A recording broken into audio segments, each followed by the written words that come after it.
ঠাকুর শ্রী রামকৃষ্ণদেব বলতেন, সত্য ভক্ত চিনে রাখো।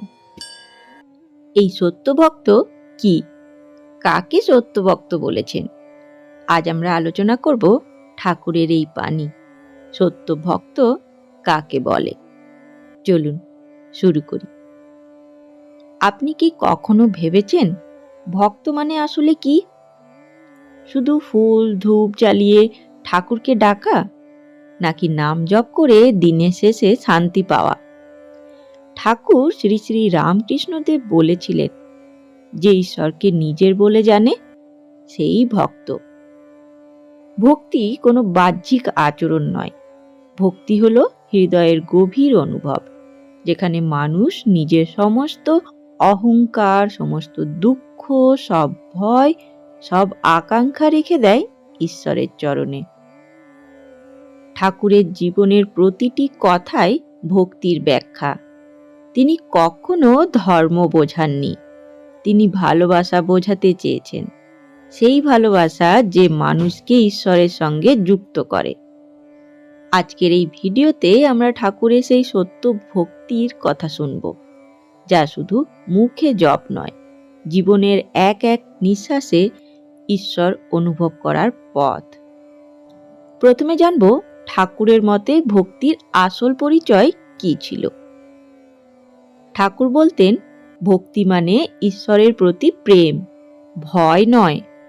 তিনি বলেছিলেন, ভক্তের চিহ্ন সে ঈশ্বরকে নিজের বলে জানে, যেমন মা সন্তানকে জানে, এই আমরাই। তিনি বলেছিলেন, যে ঈশ্বরকে ভয় পায় সে এখনো দূরে, আর যে ঈশ্বরকে ভালোবাসে সে তার কাছেই। একদিন এক ভক্ত ঠাকুরকে জিজ্ঞেস করেছিলেন, ঠাকুর, আমি কত জপ করি, কত নিয়ম পালন করি, তবু শান্তি পাই না কেন? ঠাকুর বলেছিলেন, তুমি জপ করছো নিজের শান্তির জন্য, ঈশ্বরের জন্য নয়। এই এক কথাতেই লুকিয়ে আছে ভক্তির সত্য। ভক্তি মানে ঈশ্বরকে চাওয়া, ঈশ্বরেরই জন্য। ঠাকুর বলতেন, যেমন চোর সারাদিন ভাবে কখন সুযোগ পাবে চুরি করবে, তেমনি ভক্তের মনও সারাক্ষণ থাকে ঈশ্বরের চিন্তায়। যখন এই ভাব সত্য হয়, তখন আর আলাদা কোনো পূজার প্রয়োজন থাকে না, কারণ মনটাই তখন মন্দির। ঠাকুর ভক্তিকে দুভাগে ভাগ করে আমাদের বুঝিয়েছেন, শুদ্ধ ভক্তি, মিশ্র ভক্তি। ঠাকুর বলতেন, যে বলে ঠাকুর আমাকে একটু সুখ দাও, তার ভক্তি আছে, কিন্তু যে বলে আমি তোমাকে চাই, তার ভক্তি শুদ্ধ। ভক্তির এই দুই রূপকে ঠাকুর বুঝিয়েছেন খুব সহজভাবে।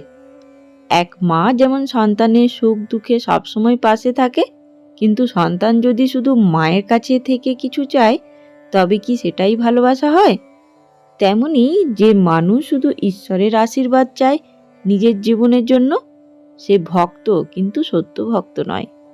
সত্য ভক্ত সে যে ঈশ্বরকে ভালোবাসে, যেন প্রিয়জনকে ভালোবাসে, কোনো স্বার্থ ছাড়াই। ঠাকুর বলতেন, তুমি যদি ঈশ্বরকে স্বার্থ ছাড়া ভালোবাসো, ঈশ্বর তোমার জন্য নিজের হৃদয় উজাড় করে দেবেন।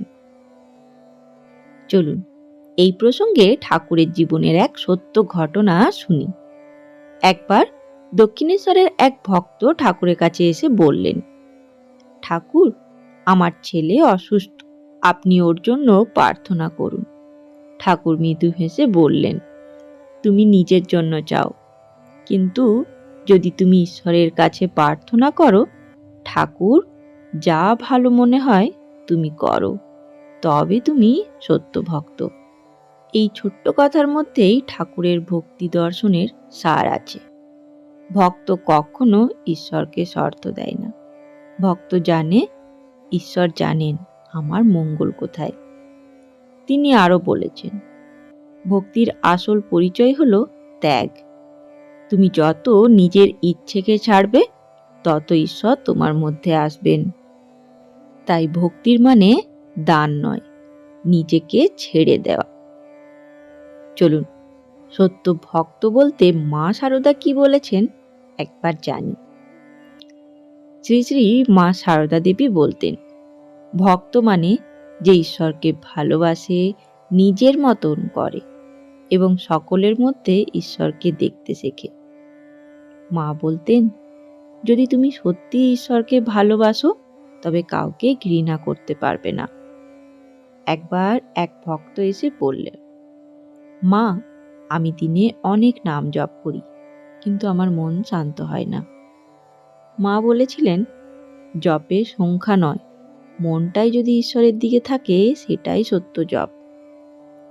মা সবসময় বলতেন, যে ভক্ত সে অন্যকে দোষ দেয় না, কারণ সে জানে প্রত্যেকের ভেতরেই ঈশ্বর আছেন।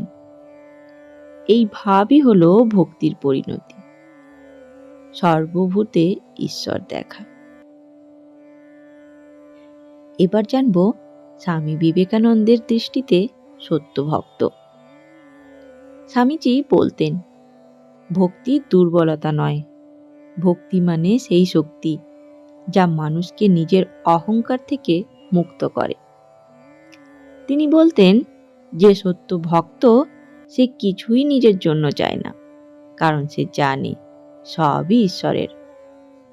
স্বামীজি ভক্তিকে জ্ঞানের সঙ্গে একত্রে দেখতেন। তিনি বলতেন, ভক্তি আর জ্ঞান একে অপরের শত্রু নয়, ভক্তি হলো জ্ঞানের দরজা খোলার চাবি। তিনি বলতেন, যে কাজ ভালোবাসা দিয়ে করে সেই সত্য ভক্ত। এমনকি তিনি নিজে ঠাকুরের কথা স্মরণ করে বলতেন, যে ভক্তির পথ বেছে নেয় সে জ্ঞানের পথেও পৌঁছে যায়। এবার একদম শেষ পর্যায়ে দাঁড়িয়ে আমরা আলোচনা করব ভক্তি ও আত্মসমর্পণের মিলন। শ্রী শ্রী ঠাকুর বলতেন, ভক্তি মানে কাঁদা নয়, আত্মসমর্পণ। যখন ভক্তি সত্য হয় তখন মানুষ নিজের অস্তিত্বই ভুলে যায়। তখন তার চোখে জল আসে, কিন্তু সে জানে না কেন। সেই জলই ঈশ্বরের সঙ্গে মিলনের প্রতীক। ঠাকুরের আরেকটি বাণী এই সময় মনে পড়ে যায়, যার চোখে জল আসে ঈশ্বরের স্মরণে, সে আর জন্মে ফিরে আসে না। ভক্তি মানে তাই ঈশ্বরকে পাওয়া নয়, নিজেকে ঈশ্বরের হাতে সঁপে দেওয়া। ভক্তি মানে এই অনুভব, আমি কিচ্ছু নই, সবই তুমি। এই অনুভবই মানুষকে মুক্ত করে। এই ভালোবাসাই ঠাকুরের শিক্ষা। তাই ঠাকুর বলেছিলেন, ভক্তই সব পারে, ভক্তি ছাড়া ঈশ্বর ধরা দেন না। চলুন আজ আমরা এই কথাটি মনে রাখি।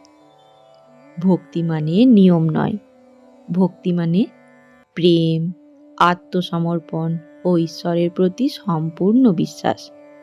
ভক্তি থাকলে জ্ঞান আসে, শান্তি আসে, আর আসে ঈশ্বর।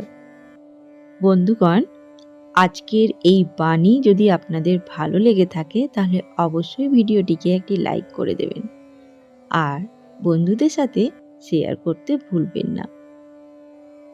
আর আজকের এই ভিডিওটি যদি আপনার কাছে প্রথমবার এসে পৌঁছায় তাহলে অনুরোধ রইল ঠাকুর, মা ও স্বামীজির এই চ্যানেলটিকে সাবস্ক্রাইব করে নেবার, যাতে তাদের বাণী সবার আগে আপনার কাছে পৌঁছে যায়।